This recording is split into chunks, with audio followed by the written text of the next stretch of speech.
Halos ipagtulakan pa siya nito nang marating nila ang hagdan ng eroplano. Ang angas talaga nitong sobra. Bakit sa babaeng stewardess ay walang patid ang pagngiti nito, habang sa kanya ay parang parati na lang nauutangan niya ng bilyon? I'll help you.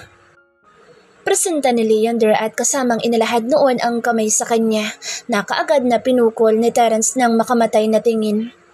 If you love your job, you will never try to do that, Leander. Second warning. Pasimpleng tura nito sa tauhan na parang kahit gusto lumapit sa kanya at magmagandang loob ay hindi na lang itinutuloy dahil sa takot sa amo. I need assistance. Thank you so much.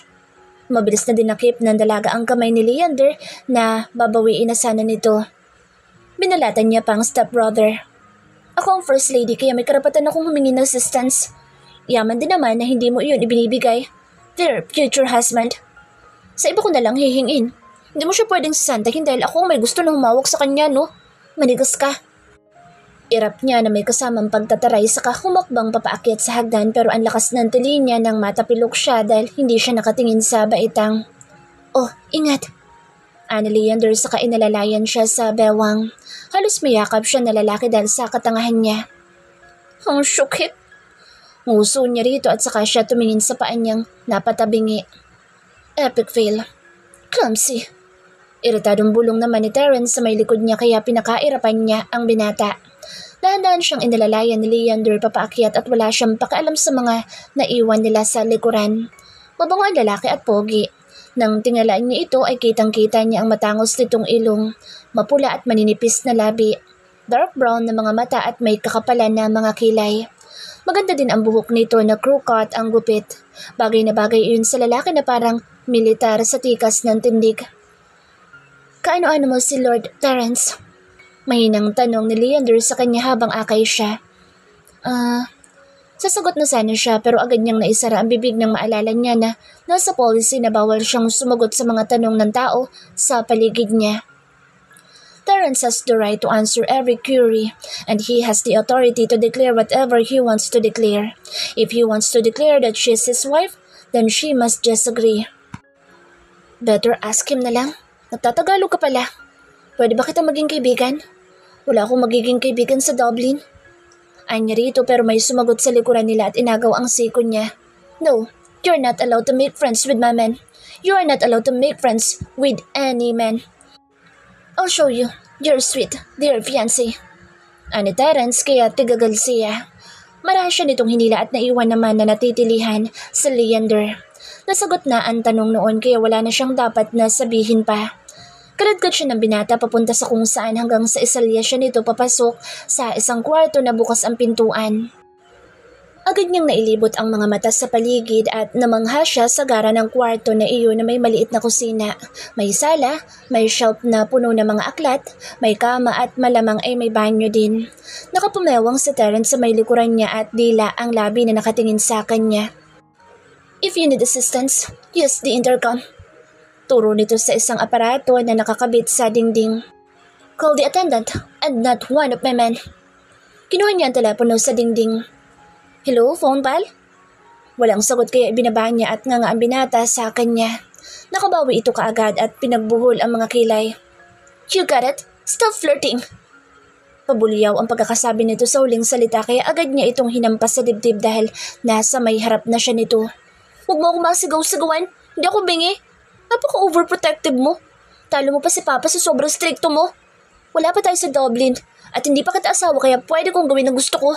So ano bang masama na makipagkaibigan ako sa mga tauhan mo? I don't want gossips. Gossips. Irap niya sabay talikod.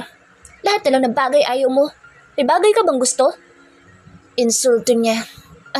Meron itong gusto. Babae. Iniwan niya ito sa may pintuan at tamad siyang humilata sa malaking kama at halos mapatalon siya papaalis na lumubog iyon na para siyang kakainin ng buo. Kuya! Saklolo niya sa binata. Stop calling me kuya. May diin na sagot ni Terence. Honey! Anya naman kaya tumigas ang panga nito. Ayaw nito ng kuya? E di honey na lang. Umikot si Fiona para makaalis siya sa kama pero sa sahig ang bagsak niya at laking takot niya nang biglang umuga ang eroplano. Honey, may kuya susungit!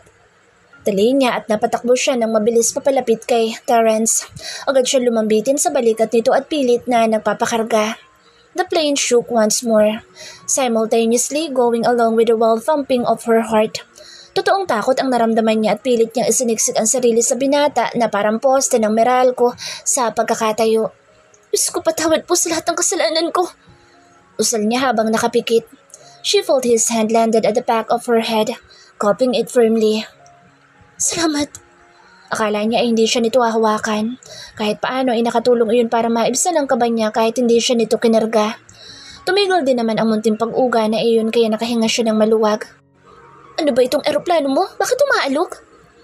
Napatikal ang dalaga kay Terence at naglakad pabalik sa kama pero bigla siyang nakaramdam ng pagkalula nang parang lumulutang ang eroplano sa hangin. She looked at Terence who's looking at his wristwatch para itong manhid sa mga bagay na nangyayari. Sanay na yata itong sumakay ng eroplano kaya baliwala ang mga pag-alog na parang sasabog sila sa ere. Tumingin ito ulit sa kanya at tumulis ang hugis pusong mga labi. He scanned her.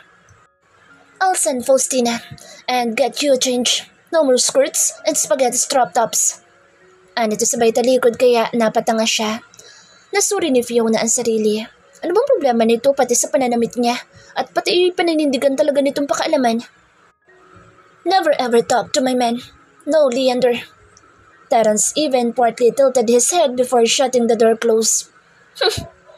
Napaismid na lang siya. Wala itong magagawa kung anong gusto niya. Hindi naman siya preso at mas lalong hindi siya robot. Kung gusto niya mag-shopping at mangampan niya na nakaboreless, wala itong magagawa. Agad na napaigtad si Fiona nang biglang kumalabog ang pintuan ng cabin na inuukupa ni Terence nang tumapad siya doon. Tutup ang dibdib ay napatingin siya sa nakasaradong pintuan pero patuloy sa pagkalabog ang pesteng kahoy. Kuya? Mahinang usal niya pero hindi nga pala noon gusto na tinatawag niyang kuya. Honey? Napahagikik naman siya. Napakapilya niya at kahit na alam naman niyang asar na ang isa ay hindi pa rin niya tinatantanan sa pangiinis. Humakbang ang dalaga papalapit sa pinto nang muli iyong parang binundol ng kung ano.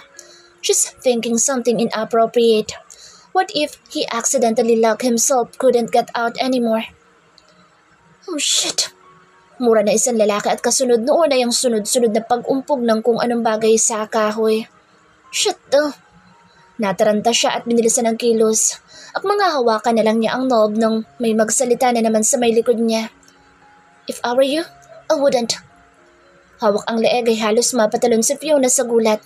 Agad siyang napapihit at si Leander ang nakita niyang nakatayo ilang metro ang layo sa kanya. May hawak iyong mog at hindi na naka-uniforme na pang bodyguard. The man is in his plain gray shirt and black cotton pants. Sisilipin ko siya. Ikaw na kaya? Baka kasi napapano na siya. Oh shit daw. Kagad niya sa mura ni Terence at napasulya pa siya sa pintuan na talagang nag-iingay. Come here instead, Lady Bridget. Ngumiti ang lalaki nang tingnan niya at saka tumalikod. Lady Bridget? Kung ano-ano na lang ay tinatawag sa kanya ng mga tao sa paligid niya. Aren't you going to check him? She hurriedly followed Leander. Naupo ito sa upuan na nasa may bintana ng eroplano kaya tumayo naman siya sa may malapit. Ayoko pang mabaril ni Kuya. Iiling-iling ang lalaki kaya napatanga siya. Kuya mo siya? Mas dapat ka palang mag-alala kasi kuya mo siya. She looked at the door and it banged again. Sus! Napatalo na naman siya at napahawak sa sandalan ng isang upuan. It's okay. He's with the flight attendant inside his cabin. Humigop ito sa mog at ganoon na lang ang pagtakip niya sa nakangangang bibig. Ano? Sit down. You want coffee? Tinapik ni Leander ang tabi nito kaya naman umupo na din siya saka umiling. May babae palang kasama si Terence sa loob pero bakit parang nagbubugbugan ng dalawa? Ay, syunga ka. Nagbubugbugan sila sa kama. Angil niya sa sarili. Mabuti na lang at hindi siya pumasok para silipin iyon. Kung hindi baka binaril siya ng lalaking iyon sa mata. Naging matiim ang titig ng katabi ni Fiona sa kanya kaya naman napunasan niya ang sariling muka. Masyado ba akong maganda para titigan mo ko ng ganyan? Biro niya sa lalaki na natawa naman. You really are. Huh?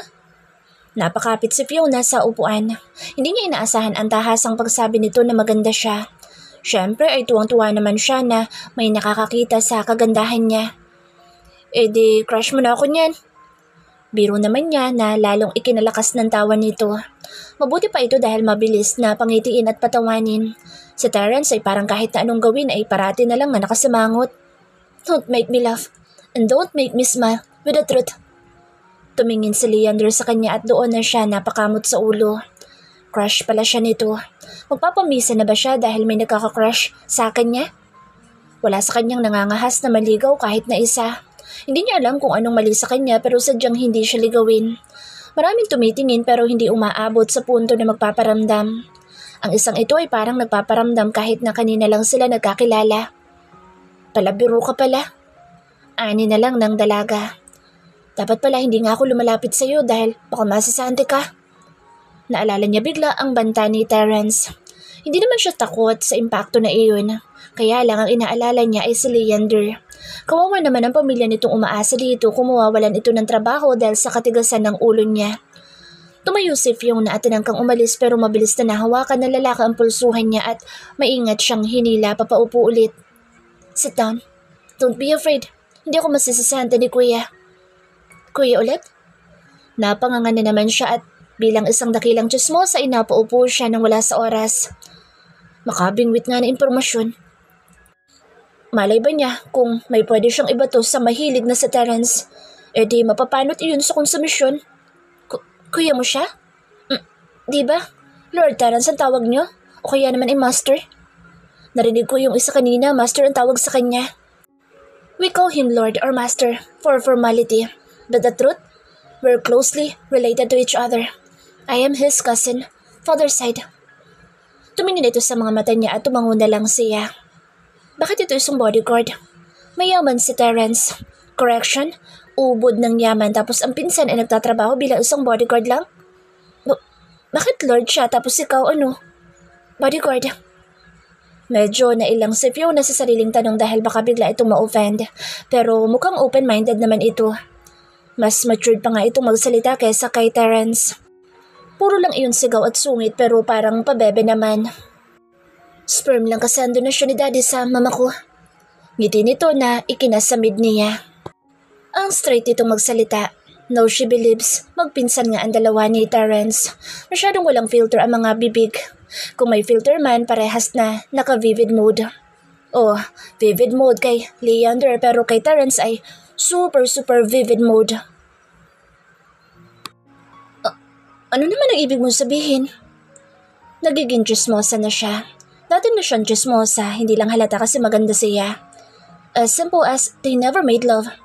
Dad just donated his sperm and my mother wanted to have a baby with him and promised not to ask anything from the Montefalcos. And here I am. They were best friends but never lovers. Kibit-balikat nito sa kanya. Anong apelyido mo? Monterial. At least may Monte. Agad naman nasagot niya na nagpatawa na naman dito pero siya ang natilihan ng bumukas na ang pintuan ng kwarto ni Terence at mula doon ay lumabas ang isang babae. Nag-aayos iyon ng botones ng uniformeng suot pero biglang may kumabig sa bewang kaya kandahaba naman ang leeg niya para masilip ang stepbrother niya. Napasinghap siya nang biglang siilin ni Terence nang halik ang babaeng humagikhik. Hindi pa nasiyahan ng isa, inilalim pa ang isang kamay sa suot na skirt ng flight attendant. Yucks! Pinamulahan siya ng mukha at gusto niya mag-iwas ng tingin pero hindi niya magawa. Parang demonyo kung makahalik ang walang hiya at hindi talaga makakatakas ang babaeng malandi. Bigla na lang tumikim si Leander kaya kahit siya ay parang tumalsik ang kaluluwa nang mapatigil ang dalawa at tumingin sa gawin nila. Halos kurutin naman niya ang lalaking katabi dahil sa ginawa nito. It's an awkward situation. Huling-huli siya ng mga naghahalikan na nakatunganga at baka na lang sabihin ng damuho niyang stepbrother ay naiinggit siya. Anong gagawin niya? Fiona composed her face and grinned ear to ear. Hi, dear future husband. Kaway niya na may kasamang pa-cute at sukat doon ay parang namutla ang babae at tumingin kay Terence. Inalis naman noon ang kamay sa ilalim ng palda ng babae kasabay ng pag-igting ng mga panga. Oh, never mind. Miss, kwarta lang naman ang habol ko sa future husband ko na yan. Sige na, magsupsupa na kayo ng mga nguso nyo at malay nyo baka huli na yan bago lumanding ang aeroplano. ngisi niya at sabay takip pa sa bibig. Hindi alam ni Fiona kung anong mali sa sinabi niya dahil bumitaw ang dalawa sa isa't isa nang tanguan ni Terrence ang babae. Tumalikod iyon at naglakad ng papaalis kaya siya naman ay tumingin kay Leander. She gulped. May sinabi ba akong mali? Wala. Ano to naman saka sumulyap sa labi niya. Ibinaling ng dalaga ang mga mata sa pinto ng kwarto ni Terrence at nang makita niya na wala iyon doon ay mabilis siyang tumayo para tumakas. Bukas na tayo mag-usap. Baka mapagalitan ako. Nakakahiya na sa harapan mo pa. Buti sana ko sa likod mo. Hagikik niya sabay takas kaagad. Binilasan niya ang paghakbang saka siya bumaba sa hagdan para pumunta sa inuukupan niyang kwarto pero nasa may pinto na siya ay may humaklit sa siko niya mula sa likuran. Mama! She exclaimed. Napaatras siya at napakapit sa dingding kahit nabasa dyan naman ang itinawag niya sa stepbrother niya. Isa naman talaga itong malaking mamaw. Terrence braced his palm on the wall above her head. He leaned in closer, tipping up the corner of his lips. Agad siyang napatingala dahil para itong kapre na nakatayo sa harap niya. Nakalaylay ang buhok nito at wala itong suot na salamin. Ngayon lang niya napansin na ganoon ang itsura nito kaya naman pinakamasdan pa niyang mabuti. Bingi ka ba o sadyang tanga? Anit sa kanya pero deadman siya sa ekspresyon ng mukha nito. I'm not doing anything. Kibit balikat ng dalaga sabay irapa pero mabilis na hinawakan ni Terrence ang braso niya. Aray! I told you to stay away from my man. I told you to behave. Gigil na halos magkiskisa ng mga ngipin nito sa inis. Kumikibot ang labi nitong hugis puso. Behave naman ako. Pasimpleng turan niya naman at hindi pa rin iniinda ang init ng ulo ng binata. Masyado itong makapal na sabihin na hindi siya behave. Ito nga ang malandi. Hindi naman niya pinakikialaman. Bakit ba marunong pa ito sa kanya? Sa ano ba ikinagagalit mo? Nakausap ko si Leander. Ingos ni Fiona. Mabait naman siya. Hindi naman kasama sa kontrata yun. Para ka naman sira ulo. Wala namang masama na makapagkaibigan ako. Siguro loner ka kaya ka ganyan. Hindi sumagot si Terrence at pabalya lang siyang binitawan. Binuksan itong pintuan sa kasya. Halos itulak doong papasok. Stay inside and don't be stubborn. Duro pa nito sa mukha niya pero iirap-irap siyang pumasok. Nye mo. Ingos niya sabay rolyo ng mga mata. Paismid niya itong binalikan ng tingin sa kanya sinipa ang pinto papasara. Pinagsiklop niya ang mga braso sa dibdib at napapalabing sumimangot. Akala yata nito ay matatakot siya at hindi lalaban. Kahit na hindi sila magkakilala at hindi sila magkaibigan na pwedeng mag-asaran ay hindi niya ito aatrasan. Nakilala na niya ang pagkatao ni Terrence kahit na kailan lang sila nagkakilala at isa itong dakilang diktador. Bagay nga itong maging isang Lord Mayor. Isang leader na dapat sundin. Kaya lang sigurado magkakaproblema ito sa oras na makapag-asawa na ng totoo. Sasakalin nito ang babae at paghihigpitan ng husto. Napalingon sa Fiona sa pintuan nang makarinig siya doon ng mahinang katok. Hindi siya sumagot sa pag-aakala niyang si Terrence na naman iyon. Mom Bridget? Tawag ng boss babae na iyon sa labas ng kwarto niya kaya agad siyang lumapit sa pinto. Maliit ang pagkakabukas ng dalaga at sinilip niya ang ulo. Nakangiti ang isang medyo may edad na babae at may hilang bag. Ako si Faustina. Dala ko na ang mga damit mo, iha. Anito at medyo lumiit pa ang mga mata nang ngitian siya. Pasok po kayo. Nalakhan niya ng tuluyan ang buka ng pintuan at laking dismaya niya nang makita niya na nakabantay sa Terrence sa may di kalayuan. Ano na naman?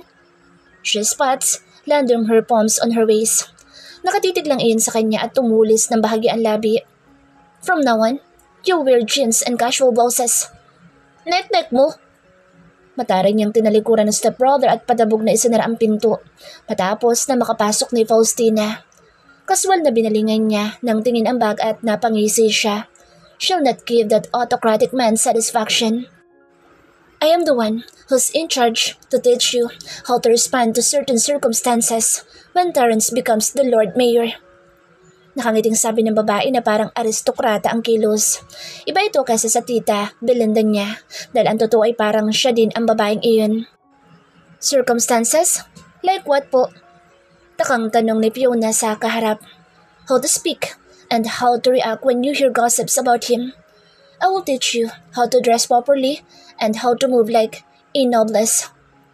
Laglag ang panga niya. Aba, para na rin itong sinasabi na wala siyang breeding. Ano namang akala nito sa kanya? 15 pa lang siya ay namuhay na siyang mag-isa at nag-alaga ng 2 maliit na bata. Hindi sa kanya kailangang isubo at ituro ang mga dapat niyang gawin na baka pati facial expressions niya ay aral din. It's not her forte. She will never change herself just to be pleasing for Terrence's candidacy. That's so unnatural. Kaya niyang harapin ang lahat ng mga bagay na lalabas sa hinaharap at hindi iyon kailangan na ipilit sa kanya. Gawin siyang artista at pakabisahin ng mga linya. Tumalikod ang dalaga at humikab kunwari. Bukas na lang po tayo mag-aral. Antok na po ako. Anya sabay dapa niya sa kama. Pero iha, ako na po bahala kay kuya. Sasabihin ko na lang po ay tinuruan niyo ako para naman hindi maapektuhan ang trabaho niyo. She shuts her eyes and when she opened the other one, the woman is shaking her head with a little smile on her lips. Kasana siya ng panahon at sa totoo lang ay independent siya. Hindi niya kailangan ng script dahil hindi naman siya artista. Oo, maganda siya pero hindi siya celebrity na pang-famous. Dapat ang actingan sa harap ng mga tao ng Dublin. Welcome to Dublin! Nakangiting bati ni Leander kay Fiona nang lumabas ang dalaga sa kabinito at preskong-presko sa suot na puting maong short at pulang turtleneck na blouse. Agad na naibaling ni Terrence ang mga mata sa labas ng eroplano at matama na tiningnan si Faustina. Ano nangyari at ganoon pa rin ang suot ng magaling na si Fiona at parang balak yata talagang humakot ng mga mata ng tauhan niya. Lalo na ng mga mata ni Leander. Even this man isn't following his simple commands. Akala yata nito porket pinsan niya ito ay pwede na nitong suwayin lahat ng mga ipinag-uutos niya. Lalo na pagdating sa babaeng gagawin niyang asawa. Doble na? Parang gulat naman na tanong ni Fiona tapos ay para itong bata na sumilip sa bintana ng eroplano. She gasped and immediately cupped her cheeks. Ipasyal mo ko, Leander? Anito, kaagad sa pinsan niya na kaagad niyang napukol ng masamang tingin. His brows were pulled together in one thin line. Leander may had noticed his face when the man looked at him but immediately averted his gaze. Wala iyong sagot sa dalaga pero tumango kahit na wala namang nakakakita maliban sa kanya. Ito yata ang kauna-unahang lalaki na dapat niyang bantayan pagdating kay Fiona. If you have something in mind, better cue it right in an instant. I don't share, Leander. Wait until my term is fully done and don't be a badass of the Montefalco clan. Huwag kang magkakamali na pakialaman ng babae na gagamitin ko para sa ambisyon ko. You will regret big time. Terrence said straightforwardly. Wala siyang pakialam kung masaktan man ito basta inuna na niya ang warning dahil parang tumitigas yata ang ulo ng pinsan niya. Mukhang kursunada nito ang makulit niyang stepsister at baka magkaroon siya ng problema sa hinaharap. Kaya habang wala pa ay haharangin na niya. Do you understand?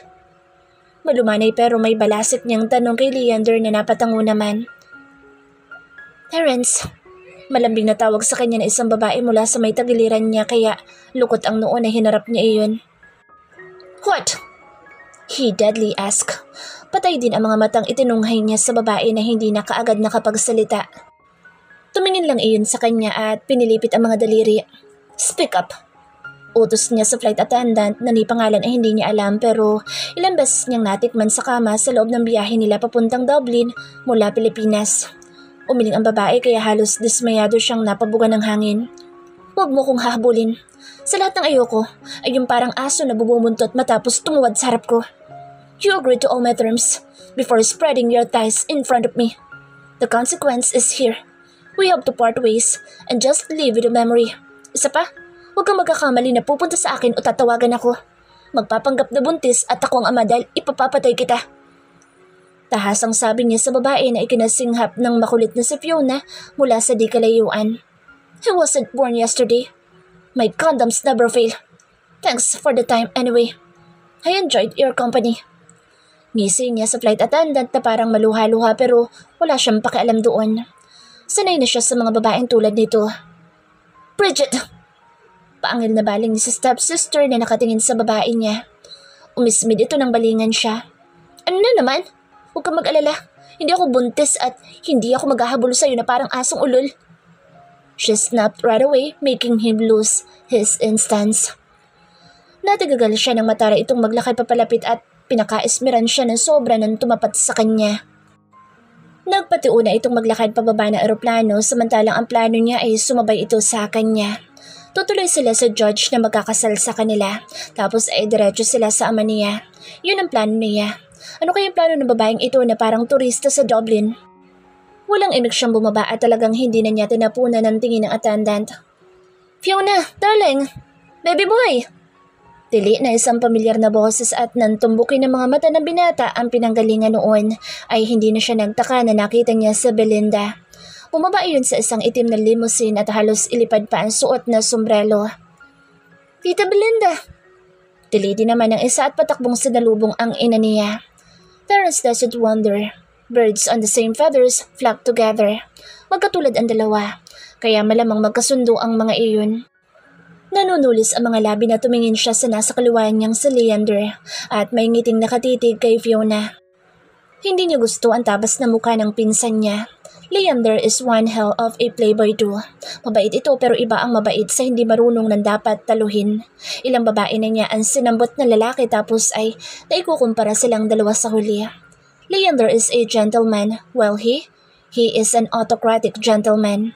Hindi siya nagpapabulaklak ng bibig at nagsasaboy ng petals sa daan ng babae. Kabaliktaran ni Leander kaya sa huli ay mas ginugusto ito ng babae kaysa sa kanya.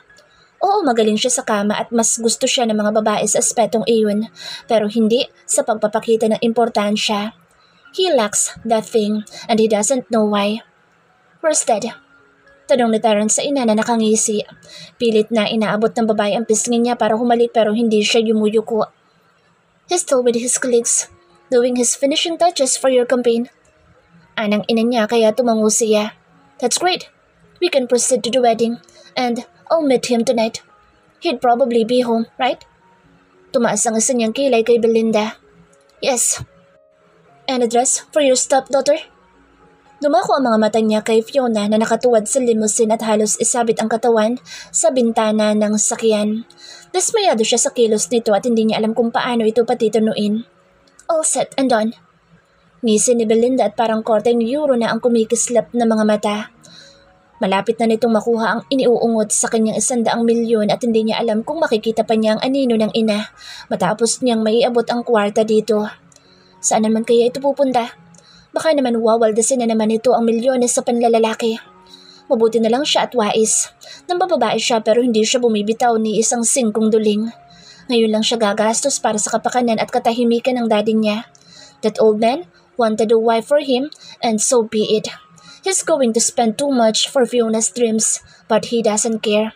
Walang kasinlaki ang mana niya na makukuha sa ama niya at kahit na 10 Bugatti ang bilhin niya para sa sinabi nitong race car ay hindi mauubos ang pera niya. Yeah, hindi mauubos ang pera niya pero mukhang mauubos ang buhok niya. Fiona, baby girl, come on, we'll proceed to the wedding. Malambing natawag ni Belinda sa dalagang silip ng silip sa limousine. So wakas ay umalis ito sa pagkakasabit sa bintana ng sakyan at tumingin sa kanya. Wedding? Agad po, tita. Yes, honey, agad na. His dad is in a hurry, but remember that he doesn't know that you're just paid. Sinabi ko sa kanya na may constant girlfriend naman ang anak namin na babaero, kaya huwag mong kalilimutan na umakto na matagal na kayo magkakilala ni Terence. You must be sweet. Ani Belinda nang yakapin ang braso ni Fiona, nalilingalinga naman sa kabuuan ng rancho. Parang hindi ko maipapangako, tita. Wala sa sariling sagot noon kaya halos mahilot niya ang sentido. Remember the benefits. Paalala naman ng mommy niya at doon na parang natauhan si Fiona. Aba, oo. Hahalikan ko siya sa bagang sa harap ni Mr. Montefalco. Tumingin sa kanya ang dalaga at ang laki ng ngisi. Nagkatawanan ang mga bodyguard niyang may dugong Pilipino at nakakaintindi ng Tagalog. Anong hahalikan sa bagang? Call him Daddy Davis. Paalala ng mommy niya. Davis Salon? Arko ni Fiona ng mga kilay. David Salon pala yun? Ngisi nito sa kaparang bata na pinilipit ang mga braso. Masyado na naman silang humahaba kaya sumulyap siya sa relo at walang paalam na kinaladkad ang dalaga papunta sa puting sakyan na naghihintay din. Teka naman! Pigil ni Fiona sa kanya pero hindi niya ito pinansin.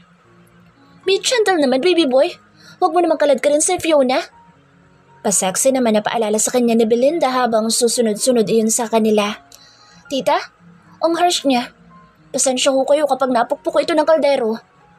Lalong nagbungguan ang mga kilay ni Terence nang isalyan niya sa loob ng limousine ang dalaga na talagang tumilapon at halos mauntog pa ang ulo sa kabilang side ng sakyan. "We don't have kaldero." Anya sa kamarahas na kinabig ang pinto ng sakyan, nakamuntik pang ikaipit ng ina niya. "Hahampasin na lang kita ng rice cooker." Angil pa nito, sa buong ulo na tumama sa metal. Nanunulis ang mga labi nito habang mangiyak-ngiyak na nakatingin sa kanya at sa Belinda naman ay kinakatok ang bintana ng limousine. What the heck? Wala na bang matinong gagawin ang mga babae sa buhay niya? Makakalbo siya kapag dalawang babaeng makulit ang nakapaligid sa kanya. Ang mommy niya ay ang tanda-tanda na pero kumakaasta ay parang 15 anyos na batang babae. Ang stepsister naman niya ay mas lalo na, para itong 3 taon na bata sa kulit. Inis na binuksan niya ang bintana at nagbabagang mga matang isinalubong ni Terence kay Belinda. "What?" He yelled in his Dublin accent. Ngumisi ang ina niya at halatang nagulat sa kanya. "Nothing." She coaxed her shoulders. "I said, I'd go to my car." Kumaway pa iyon kay Fiona. "Better, mother." Inis naman ang sagot niya at hindi nakaligtas sa mga mata niya ang pag-irap na Belinda nang tumalikod. "Ang sama ng ugali mo. Paano mo nasisigawan ng mami mo?" The lady beside him asked pathetically. "Wala kang pakialam kung paano ko palakihin ang nanay ko." Sagot niya at sa kanya isinara ang bibig. "At wala ka rin pakialam kung paano ko palalakihin ang asawa ko." He looked at her with his dark eyes. "Sa katauhan mo," he added and curled his upper lip. "Teres, kung mapapalaki mo ko ayon sa gusto mo, baka ikaw ang palakihin ko, makuha mo." Belat dito sa kanya at likong-liko ang labi na humalukip-kip papatalikod sa kanya.